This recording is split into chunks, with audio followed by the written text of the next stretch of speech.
Existence of Atlantis, the great battles and the floods which overwhelmed Atlantis. Ladies and gentlemen, Mr. Geoffrey Hodson.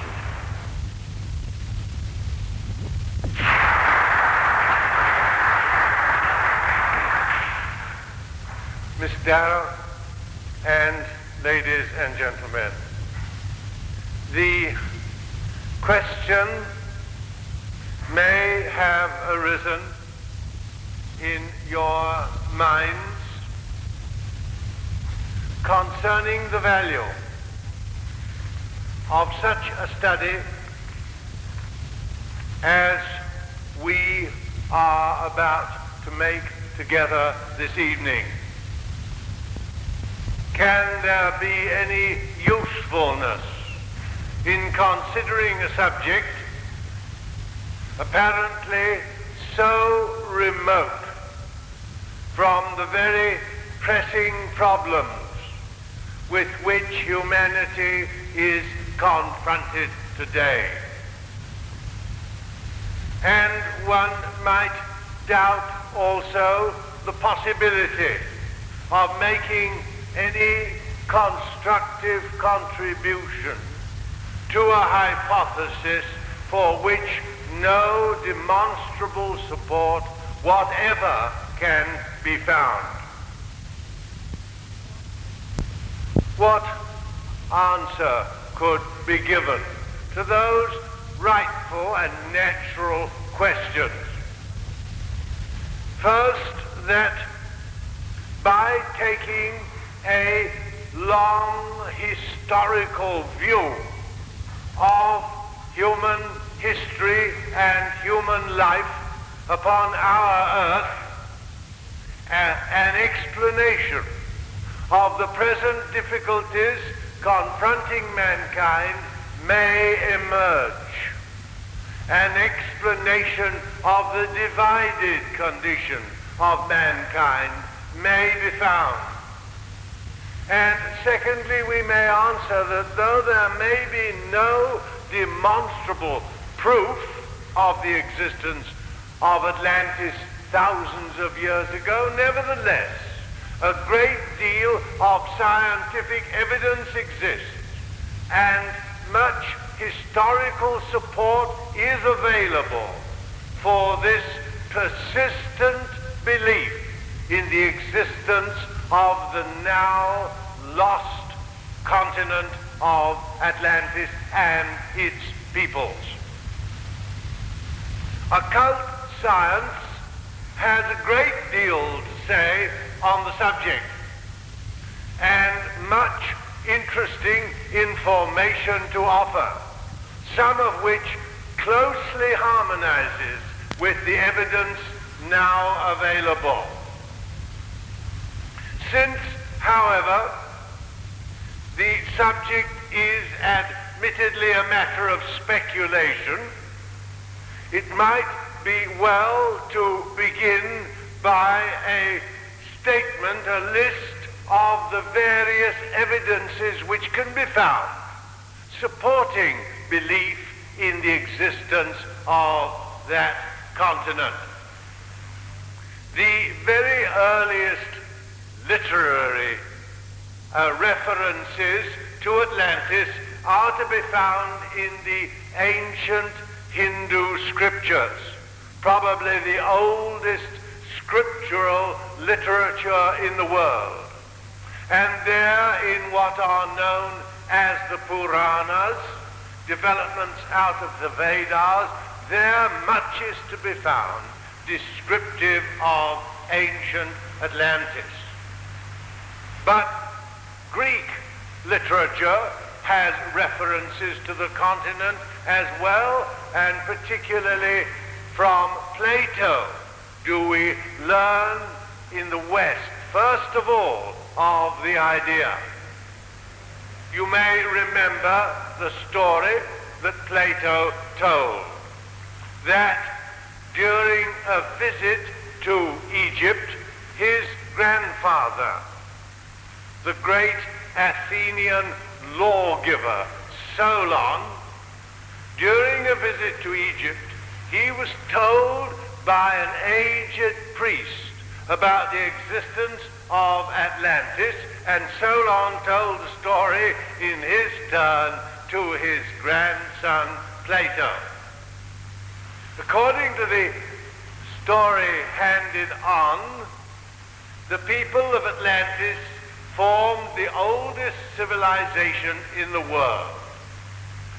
They possessed great cities with palaces, temples of gold with huge golden images of their deities, roads of great size and length, chains of canals, and they had a climate which was so benign that they were able to raise 2 crops every year. They owned ships and war chariots and bred the finest horses. The situation of Atlantis, according to Plato, was in front of the straits called the Pillars of Hercules. And the Pillars of Hercules we know as the Straits of Gibraltar. And the old story says that Atlantis stretched out from there into what is now the Atlantic Ocean and continued in a succession of islands by means of which one might pass right over to the opposite continent. Going on, the old priest of Sais said that there dwelt, now I'm actually reading, there dwelt in Atlantis the fairest and noblest race of men who ever lived, whom you Athenians and your city are but a seed and a remnant, of whom you are but a seed and a remnant. The original Atlantis was preeminent in laws, performed the noblest deeds, and possessed the finest constitution, its antiquity being such that it was founded by the goddess Athene 1,000 years before the Egyptian city of Sais. It was a great, story goes on from Plato, it was a great and wonderful empire which had rule over the whole island and several other islands, as well as the parts of the continent of Europe. But a mighty power eventually invaded it and endeavored to subdue Europe and Egypt and the whole land within the straits. That means within the Mediterranean Sea. But, the story goes on, violent earthquakes and floods in a single day and night caused the island and its warlike men to sink beneath the sea. That was the story which Plato told, saying his grandfather received it from this aged priest in Sais. That is, I think, as far as I know, it is the oldest reference to Atlantis in Western literature. But there is much modern scientific support for this age-old idea. Let me advance some of it. Ocean soundings have revealed the existence in the Atlantic Ocean, the existence of the Dolphin Ridge, as it is called. This is a plateau 9,000 feet above the Atlantic Ocean bed, and it extends from near the coast of Ireland right over to the coastline of South America and French Guiana. It's called the Dolphin Ridge because the ship which did the ocean surveys was the Dolphin. Then again, dry land fossils have been brought up from the bed of the Atlantic Ocean. Lava from this Dolphin Ridge Plateau, lava brought up by cable-laying vessels, is demonstrably dry land lava, which was erupted less than 15,000 years ago. This kind of a lava is called a vitreous lava, called tachlite. Some of the specimens are now preserved in the Museum of the School of Mines in Paris. Such a kind of lava would solidify into such a condition only under atmospheric pressure. If it had been formed under 3,000 meters of water, it would have become crystallized. But it's not crystallized, and so they know that it was erupted into the air.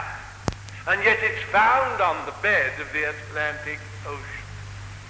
Then Mayan literature, that's the scriptures and fragmentary relics of the literature of the people are called the Mayans of Central America and the northern countries of South America. Mayan literature contains flood and Genesis stories closely resembling those of Greece, Egypt, India, Babylon, and Chaldea, and also, of course, the flood story of Genesis. A most widely spread legend throughout the world. Then two such Mayan manuscripts are called the Troano manuscript and the Book of Chilium Balaam. I'll refer to them a little more fully later. They're of great interest. Then Egyptian manuscripts discovered by Dr. Henry Schliemann, the famous French archaeologist who intuited the site of ancient Troy and uncovered it. He discovered Egyptian manuscripts which convinced him that Atlantis really existed. One of them records an expedition sent by a pharaoh of about 7,000 BC. This expedition was sent out from Egypt towards the Atlantic Ocean to try and find the motherland of ancient Egypt. The manuscript reports, however, that the expedition came back without finding anything. Naturally, because as we shall see directly, the great flood which finally overwhelmed the continent of Atlantis occurred about 10,000 BC. So the remains would have vanished by the time this expedition went. But it is a fact, and one contributory to our study, I think, that Egyptian civilization has no root, no primitive record. It begins with the so-called divine kings who existed before the first known pharaoh, Menes, about 3,000 or more BC. It has been said that the truly magnificent monuments of Saqqara, Abydos, and Nagaday arise with no apparent background. Undoubtedly, they were built by a people with an advanced knowledge of architecture and with a mastery of construction in brick. We have found, says one archaeologist to whom I'm quoting, we have found tombs of the first dynasty, that's the dynasty of Menes, about 3000 BC. We have found tombs of the first dynasty at Saqqara and Helwan, which have stone roofing pillars and wall linings of well-dressed blocks weighing sometimes as much as 3 tons, handled apparently with ease. The entrance passages to tombs of the later part of the first dynasty were frequently blocked by great portcullis stones, and some of these weighed 15 tons, and they were put into place by a people who have apparently risen suddenly, full grown, out of an unknown past. Their culture, some of it I've handled it and looked at it in the museum, the Egyptian Museum in Cairo, and it shows evidence of the highest skill in the arts. And behind that, nothing to lead up to it. A papyrus discovered, well, there we Theosophists add, naturally, because the beginnings of ancient Egypt were in Atlantis. Colonists came from there and founded the very beginnings of the ancient Egyptian empire. Then Dr. Sleeman also found a papyrus claimed to have been written by the priest historian Manetho, much later. That's Ptolemaic times. And he gave 13,900 years ago as the date of the kings of Atlantis in Egypt. There you have a direct written reference by the greatest Egyptian historian that has existed, Manetho, Ptolemaic times, just about the time of the beginning of the Christian era. We depend upon him largely for our whole chronology of the kings and dynasties of Egypt. And he says that there is a period, 13,900 years before his time, as the date of kings of Atlantis. Then, when Dr. Sleeman was uncovering the ruins of Troy, he found what he calls an owl vase. And on this vase there was a Phoenician hieroglyphic reading from King Kronos of Atlantis. And strangely enough, this very vase located over in South America at Tiahuanaco in South America, showing a close cultural link, do you see, between countries now separated by the Atlantic Ocean. Then, of course, pyramids and monoliths and semicircles of stone, like the Druid circle in England. These also are found on the island of Bonaco off South America. The step pyramids and the sphinxes of Egypt are all duplicated in the American continent. Then in American Indian languages, there are over 100 words that are similar to words of the same meaning in the Arabic and Greek languages. And the myths, yes, the myths of Greece, the familiar ancient stories of their mythology, and the myths of the American Indians have some of the same stories, including that of Atlas, who holds the world on his shoulder. Then a close correspondence exists between the plant life, the flora of the southern USA and that of Europe. Again, the monk seal does not frequent the open ocean. That's why it's so called. It lives in bays, doesn't go out to sea. So they call it the monk seal. Well, the monk seal is found in the Mediterranean and in the West Indies. right across the Atlantic Ocean. Certain exactly similar ants are found in the Azores and the Western Atlantic and right over in the USA. Moths and butterflies of the Canary Islands are identical with those of America.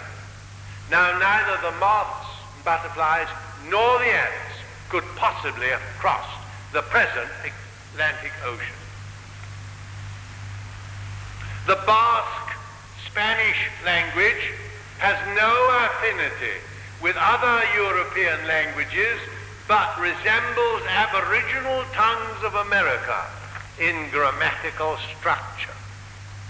Then there's that strange phenomenon of the suicidal migrations of certain rodents in Norway. They're called lemmings, you may remember, and they have seasonal western migrations in which they go over field and forest and mountain till they come to the western shore of Scandinavia, whereupon they all plunge into the ocean and are lost. A mystery, unless it is, as has been frequently suggested, an instinctual migration to ancient breeding grounds on a country once above the sea in that direction.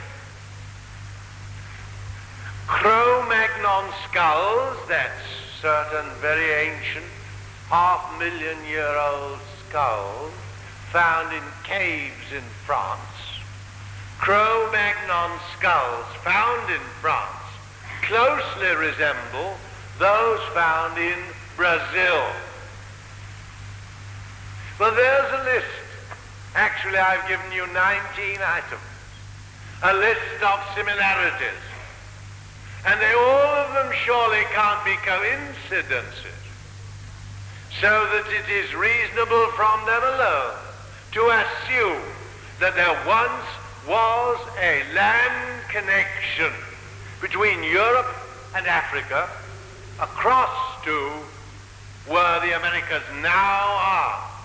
Only such a land bridge would account for all these relationships and similarities. Studying them, one does feel that there's a solid basis for the idea, and one can go on to consider it. And we do so in the light of Theosophy.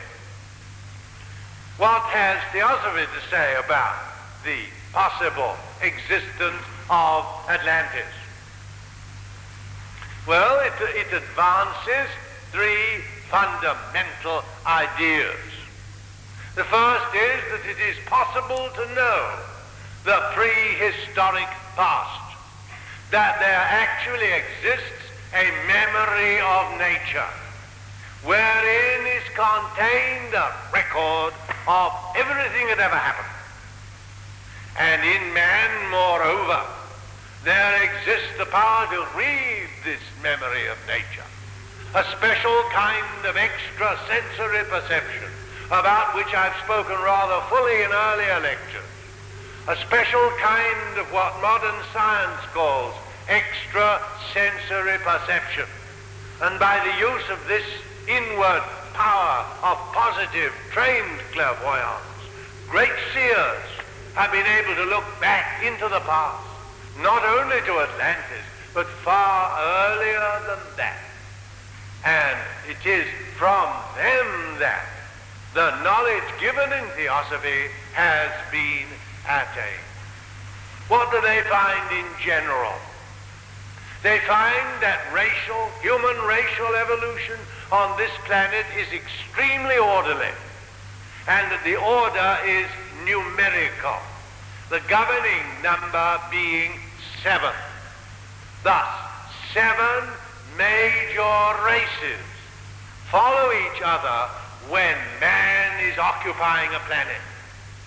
On this particular planet, we have lived through 5.5 of our 7 races. We're in the 5th. Atlantean peoples belong to the fourth. We're members here of the fifth root race, rather more than halfway through its racial life.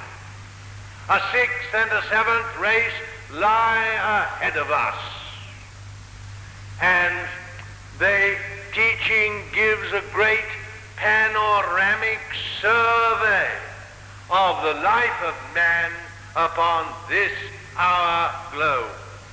For example, evolving through these seven races, he evolves in turn seven senses and acquires five powers of consciousness. The seven senses are hearing, the first sense, developed by the first race. Touch, second. Sight by the third race. Taste, developed more especially by the fourth race, to which the Atlantean people belonged. And smell, the fifth sense, now being specialized and sensitized by our own fifth race, which is carrying the other four to ever greater and greater degrees of sensitivity. An orderly progression of races, evolution step by step through them, and the development of sensory power after sensory power. And the levels of consciousness are the physical. We've got power to be aware physically. The emotional, that of the formal mind, that of the prophetic abstract mind, of intuition and of spiritual will. That's the second great idea. And the third is that evolution on earth is guided. It is not haphazard. There exist and there are in action a number of superhuman beings, sometimes called an occult hierarchy, which guides and directs but never forces this orderly evolution of mankind, age by age, race by race, power by power, sense by sense. And we will go on to add to our five senses two more, which will be clairvoyance and clairaudience. The revelation, of course, is far more detailed than that, and I would recommend our literature to those interested. What do they say concerning the geographical position on our earth of this ancient continent? Where was Atlantis? Well, the position and the extent of the Atlantean Empire varied naturally through the 4 million years of its history.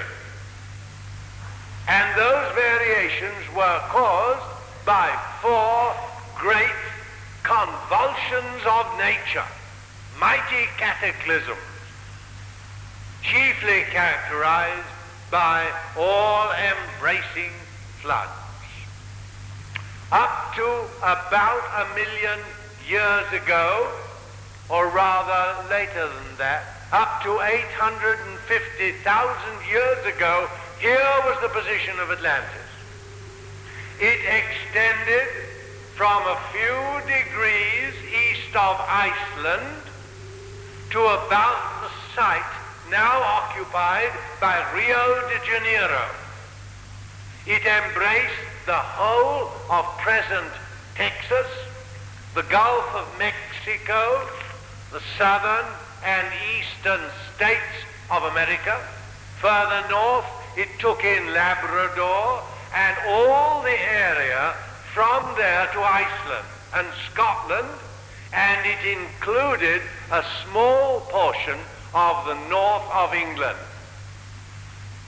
And from there, in the eastern side, it stretched right over the Atlantic Ocean to Brazil. And across from there to the African Gold Coast. So you see, it very nearly filled the present Atlantic basin. Then, about 850,000 years ago, there was, as I said, a terrible convulsion of nature, a great catastrophe, a flood. This happened in the Pliocene age, which is said to have existed about 1 million years ago, and in which we still are.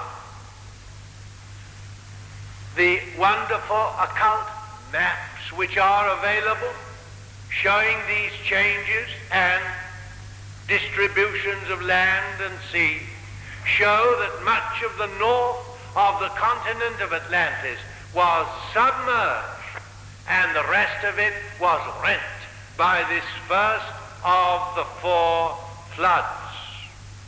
Then there came a second flood about 200,000 years ago, when the continent was much changed, though this was a far lesser catastrophe. Atlantis proper, the great continent, was split into 2 islands, a northern which was called Ruta. That's the name of the northern continent which you find in the Puranas, to which I referred at the beginning. The northern island, Ruta, and the southern island, Daitya, D-A-I-T-Y-A, Daitya. The future North and South America were separated from each other. Egypt was submerged. The Scandinavian island, include the British Isles, was joined to the future Europe. And the Gobi Desert was a vast sea like the Sahara. Then came the 3rd flood. Another stupendous planetary convulsion occurred in 75,025 BC. As a result of this flood, the southern island, Daitya, almost entirely disappeared. Ruta was reduced to the comparatively small island which we read of as Poseidonis, and it was situated about the center of the Atlantic Ocean. At that time, the other land surfaces were roughly as they are today. British Isles, I'm looking at a map as I talk to you. The British Isles are still joined to Europe. The Baltic Sea was non-existent, and the Sahara Desert and the Gobi Desert, as we now call them, are still great seas. Then came the last cataclysm, the last flood, 9,500 BC. Then Poseidonis was finally submerged, and that was the end of the great Atlantean continent and that particular home of the Atlantean people.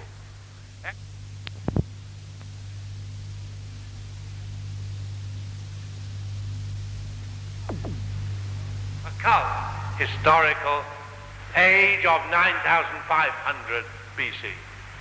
Then I've mentioned that in the Mayan Troana manuscript of 2,500 years ago and the book of Chiliambalam, definite references are made to that flood.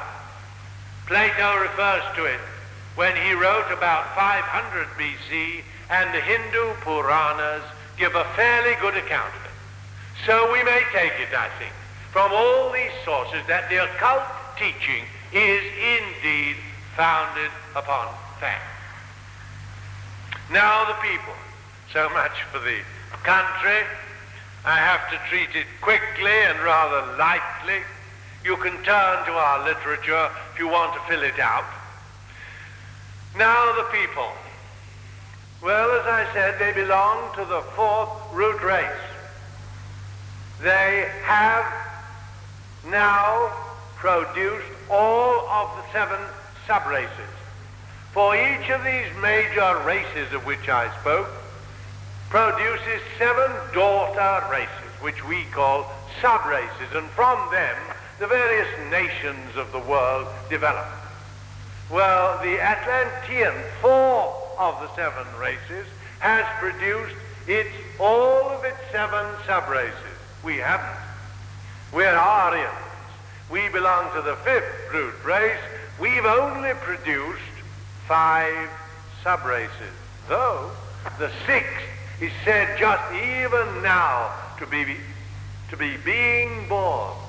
And all the troubles of the world today can, from this point of view, be regarded as the birth pang of a new racial type, a new outlook on life, and also, of course, the death throes of an old civilization. The masses of the Atlanteans were concerned with the development of the sense of taste and the power of emotion. They had very little intellectual capacity as we know it today. They could memorize, but they couldn't reason by logic, though the very advanced among them were developing the reasoning mind, logical, self-initiated thought. But even today their remnants imitate better than they initiate. They were good copiers, really, rather than inventors. Now, what was life like in ancient Atlantis? Well, considering it existed for 4 million years, of course, no one description will cover the whole. The variations were immense. But let us look in on them at one of their great, perhaps their greatest epochs. Remember, they still exist today. In fact, they still preponderate numerically. All the Mongolians, for example, all the American Indians, the Laplanders and the Eskimos, all of these are relics of the Atlanteans, and they are still greater in number than ourselves. But they've passed through many evolutionary epochs. We look in on one, sometimes called the Great Toltec Golden Age. For about 1 million years ago, under adept guidance, there was produced in Atlantis a perfect civilization. And it's said that all of us, as human egos, passed through it, probably many times, to receive the impress of the ideal civilization.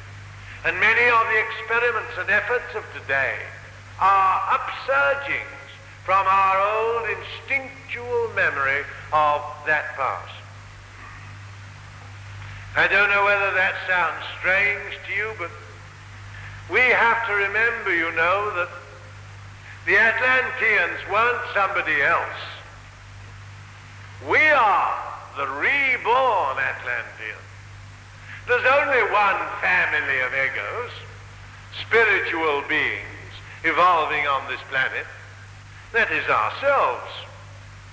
We were the first, second, third, fourth, and now are the fifth of the great major races.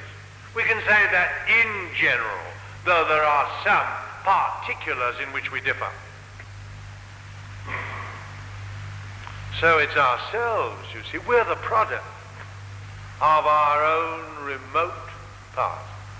Same people, the same spiritual beings, the same family to which we all belong, of egos who are evolving upon this planet.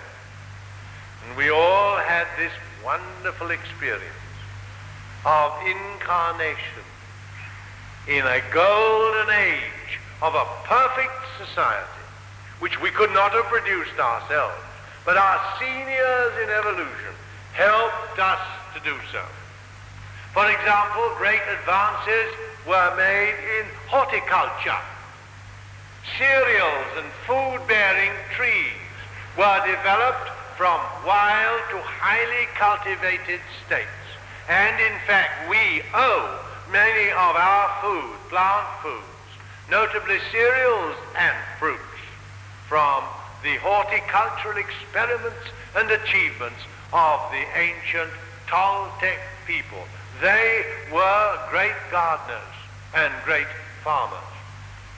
They also had some mechanical powers. They had engines. They would be regarded as tremendously heavy and very clumsy by our standard, but they worked. And they worked because, here's another interesting point. The ancient occult records say that these people were granted some knowledge of an etheric energy. Whether it was what we know today as atomic energy seems doubtful. There are many other forces in nature, almost infinite in their potency and their supply. So it didn't matter that the engines were very heavy. They worked because there was no shortage of power. They had airplanes, airships, of which you can read from our literature. They fought against other airships using this same force to upset the equilibrium of the enemy's vessels, and they even discharged poison gases from the air upon hostile nations. They reached great heights in architecture, and one of their most wonderful cities, I think I ought to say their most wonderful city, was the capital of the empire for tens of thousands of years. It was called the City of the Golden Gates. Sometimes it's referred to as the City of the Waters. Let me read to you a little about it. It's tremendously interesting. You can see why it's called the City of the Waters as well. It lay on the east coast, about 13 degrees north of the equator, and was surrounded by wooded park-like country, scattered over which were the residences of the wealthier classes. To the west lay a range of mountains from which was drawn the water supply, and the city was built on the slopes of a hill about 500 feet above the plain. At the summit of the hill lay the emperor's palace and gardens, in the center of which welled up a stream of water, supplying the palace and the fountains of the garden, and then flowing down to the next level in 4 directions, in cascades, into a canal which surrounded the next terrace with houses. There were 4 of these, after which the water flowed down into the ocean. The City of the Golden Gates was about 12 miles by 10 miles in area. Then, in religion, they had a great deal of sun worship. They didn't worship the physical orb, but they saw in it a manifestation and a representation of the infinite and divine source of all life and light and energy. They argued, or they were probably taught, that just as the sun makes life possible by its perpetual shining or outpouring of energy, so God, or the deity, makes life possible spiritually as well by a perpetual outpouring of his divine life. And if you go amongst the North American Indians, as I have done, you find relics of this belief there. They were very closely in touch with the forces of nature. They could control them to a considerable extent and, for example, could make rain. I myself have seen this done by their descendants, who are the red men of America. In the midst of a drought, with no meteorological prophecies of rain, and out of what just before was a brazen sky, at a certain village on the desert, in the desert of New Mexico, a great rain dance was held. There had been a fortnight of secret preparations, and then for 6 hours the whole village maintained a traditional dancing and singing invocation to rain and fertility. And I remember saying to my friends as we drove there from Santa Fe that it will indeed be a miracle if it rains today. It rains every year after this dance, they said, you will see. And it did rain. By the time at the end of the dance, 6 p.m., we drove home in a tropical downpour. In fact, we only just got over some of the big creeks. Well, now that's a relic of one aspect of the Atlantean religion, though, of course, there was also that which we call the religion of the path, which our Lord called passage through the strait gate, and entry upon the narrow way which leads to life eternal. That was instituted in ancient Atlantis, and the great adepts even then were drawing the more ardent aspirants to the spiritual life nearer to themselves, teaching them, training them, helping them in great ceremonial enactments of nature's processes, quickening their inner evolution, stimulating sensory development, and so on, just as has been going on in what is called the mystery tradition, with its occult schools scattered over the world, mostly secret, right down to today.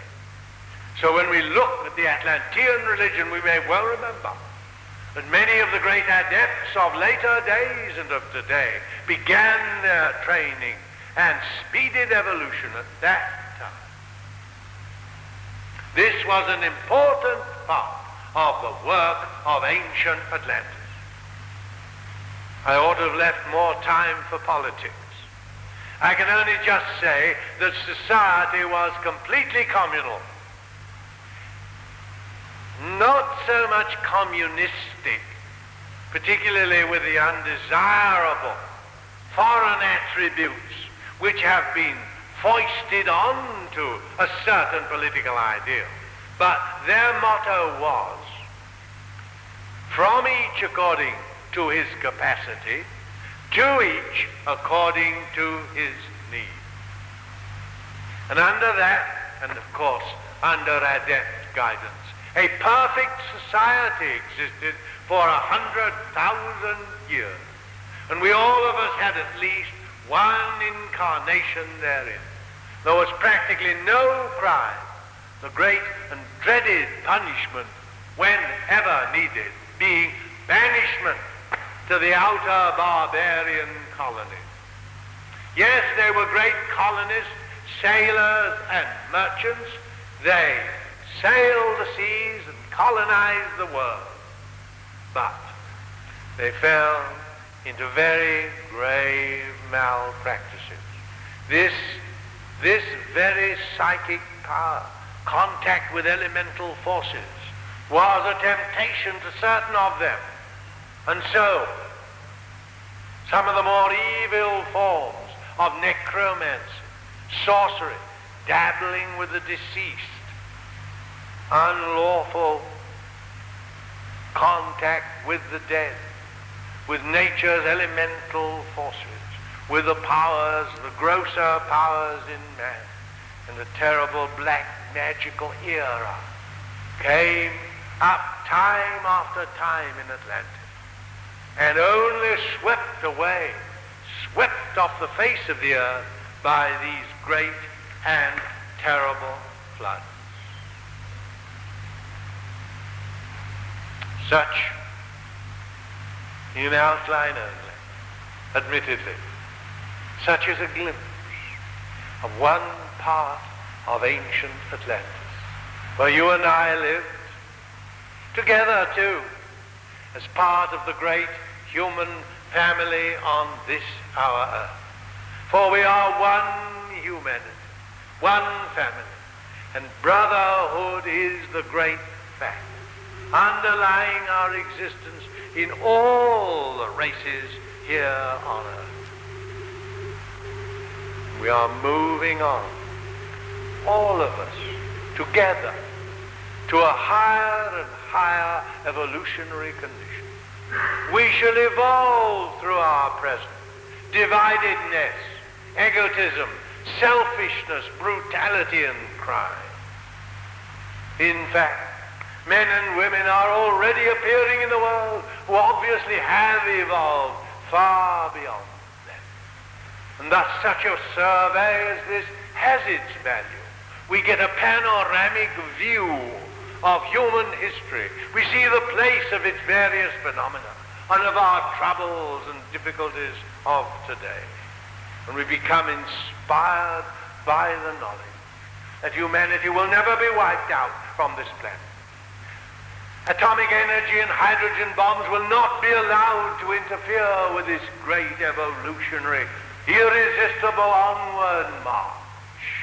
For the Theosophists know that mankind moves onward through innumerable ages to ever-increasing power and wisdom and glory.